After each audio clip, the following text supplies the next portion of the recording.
Monsieur Gosso François Olivier, directeur production de la SODECI. La SODECI, au même titre que la SDE, dans ce territoire du Sénégal, filiale du groupe Eranov.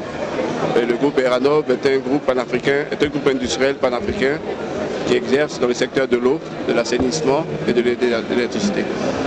Et donc aujourd'hui, les eaux souterraines, elles sont très importantes, c'est un avantage, mais effectivement, elles peuvent être limitées ou elles peuvent se raréfier. Donc aujourd'hui, il est important qu'on arrive à préserver ces eaux pour les générations futures, et je pense que c'est pour ça que cette journée mondiale de l'eau un peu s'attaque à cette thématique. Aujourd'hui, je vous ai parlé d'une thématique, il y a beaucoup d'éléments, et donc je pense que vous me permettez. Oui, au niveau des perspectives, comme je le dis, déjà la première action, et vous avez déjà des actions que vous devez engager sans beaucoup d'engagement financier. Il faut déjà s'attaquer à celle-là. Mais je dirais qu'avant de le faire, il faut déjà pouvoir faire un diagnostic qui soit très précis pour pouvoir identifier vos points faibles, les points à améliorer.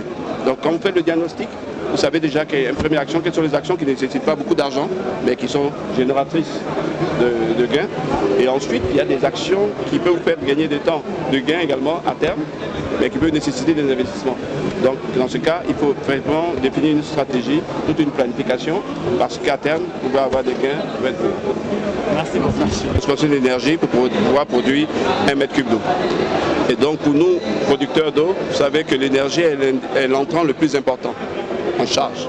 Et donc on est obligé de mettre ensemble ou bien d'identifier des actions pour pouvoir optimiser et donc réduire les coûts de production d'1 mètre cube d'eau. Donc on parle du Forum mondial de l'eau et on parle beaucoup avec l'enjeu du manque d'eau.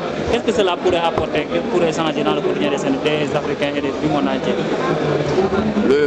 Le dernier forum de l'eau, il faut le préciser, est le deuxième forum mondial de l'eau qui se tient en Afrique. Et le premier en Afrique subsaharienne. Et si vous avez bien écouté les initiateurs ou les organisateurs, il y a un point essentiel qui a été mis. Nous avons souvent fait des forums et rarement des forums de réponse. Et ce n'est un forum, on l'a voulu au niveau de l'Afrique, que ce soit un forum de réponse. Et donc aujourd'hui, cette solution, cette présentation relative à l'efficacité énergétique est une réponse à ces défis. Parce qu'aujourd'hui, pour que nos entreprises soient viables, il faut effectivement qu'elles arrivent à avoir une maîtrise de leur coût d'exploitation. Et donc cette présentation est une réponse à ces solutions, à ces problématiques. Je pense que l'élément le plus important, et ce sont des spécificités par pays, je pourrais parler un peu de la spécificité de la Côte d'Ivoire. Vous avez 2 sources d'eau.